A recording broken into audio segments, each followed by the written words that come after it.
If you're like a lot of people, you're already feeling stress about the upcoming holidays. So, in this video, I'm going to give you 7 tips for dealing with toxic people over the holidays, especially people in your family. So, stay tuned.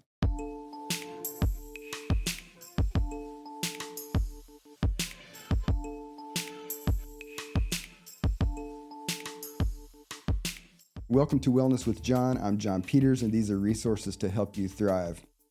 So, this is another video that is pertaining to dealing with holiday stress. I made another one recently, and if you want to go watch that, I'll put a link up here at the top somewhere. But in this video in particular, I want to talk about dealing with toxic people over the holidays because this is probably the biggest source of stress for people when I talk to them about holiday stress. So I want to give you 7 tips for surfing the holidays better and being less miserable. Tip number 1, you got to prepare because naturally a lot of people do what we call externalizing, which means, let's say you have this family member, Joe, and Joe is a jerk, and Joe is consistently a jerk at all holiday gatherings.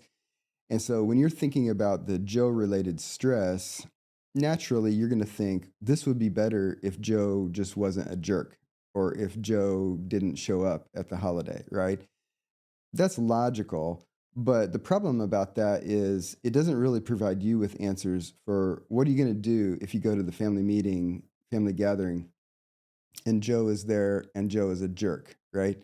So you can do what you can do, but you probably can't wave a wand and just magically make Joe stop being a jerk, right? Or other people, relate to you differently or relate to Joe differently. So you really have to prepare the things that you can do in order to be in a better position to be able to cope with that stress at the family gatherings.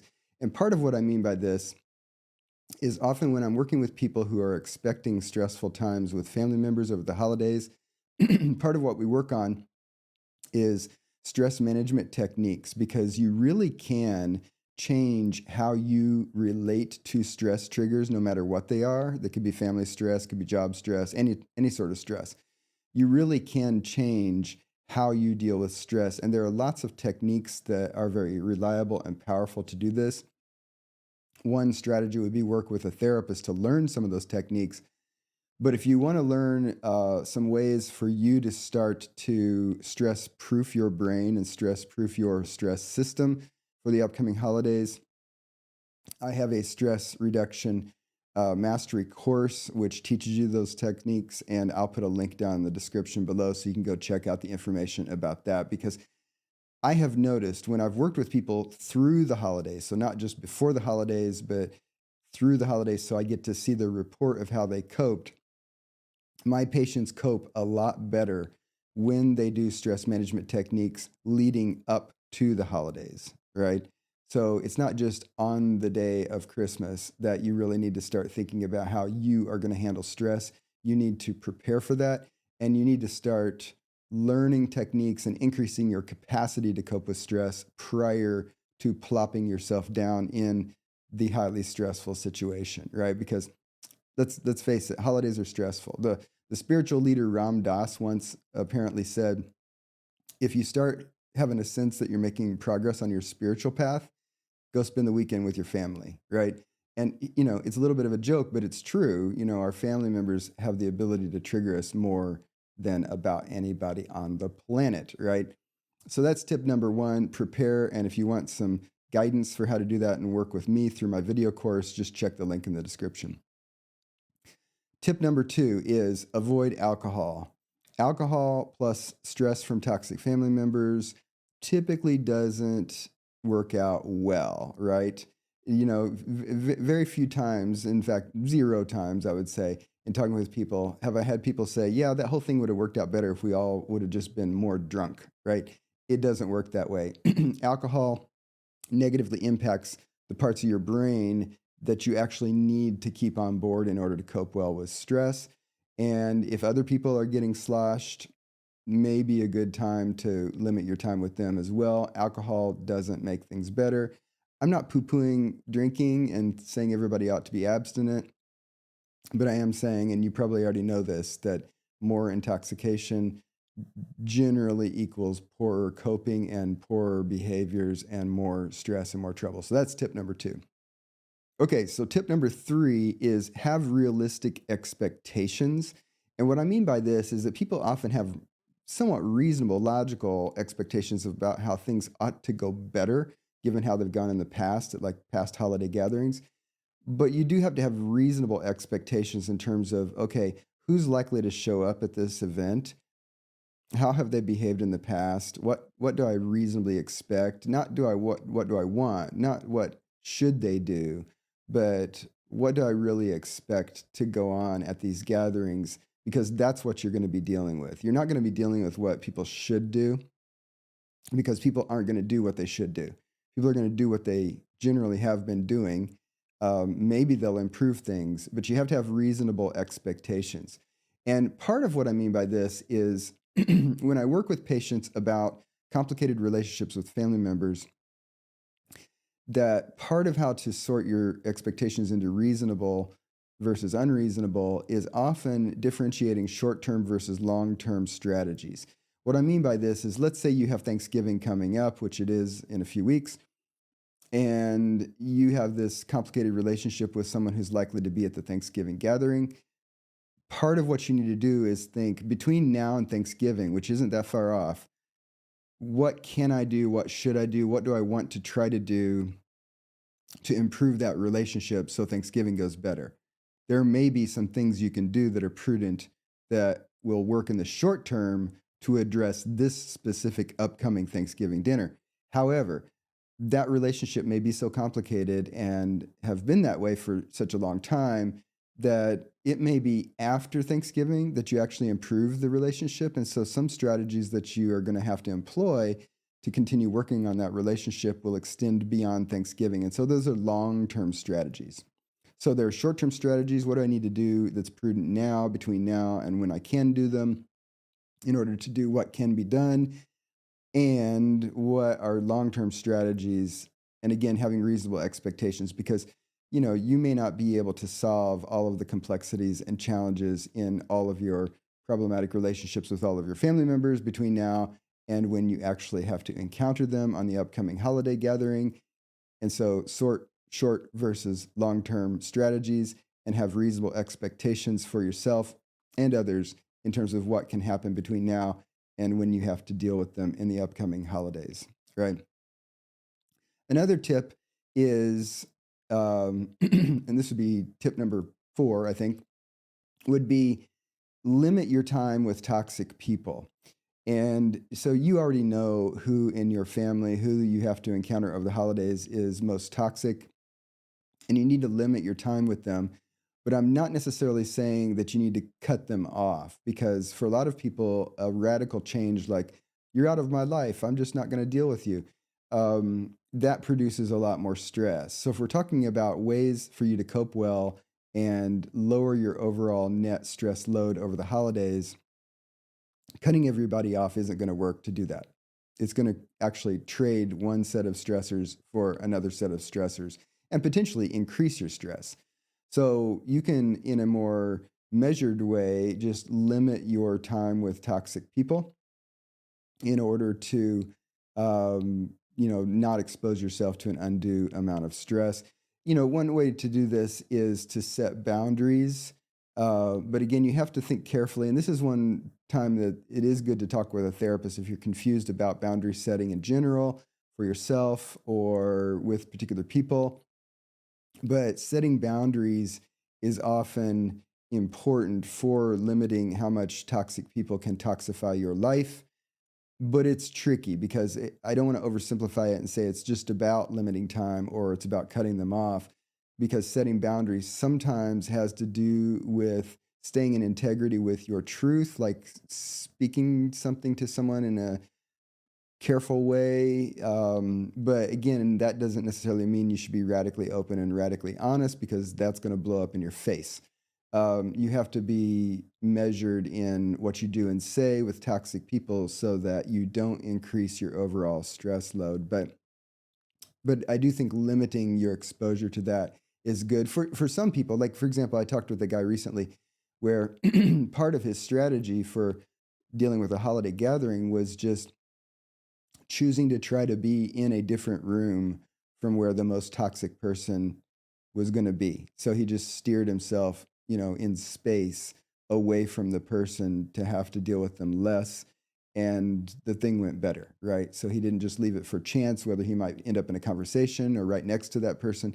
He was actively kind of limiting how much exposure he was going to get to this toxic person. And overall, his family gathering was less stressful, right? So that's tip number 4. Okay, tip number 5, maintain emotional distance. And this one kind of relates to the earlier one about keeping boundaries and limiting your time with toxic people. But part of the reason that family members are so triggering to us is because we are so emotionally connected to them, emotionally enmeshed by them, emotionally impacted by their behaviors. So one way to reduce family stress over the holidays is just to allow yourself to be 1 or 2 notches more emotionally distant. And again, this doesn't have to mean that you're fully checked out, because people are going to react to that if you do that in too radical a way, and then that might create more stress.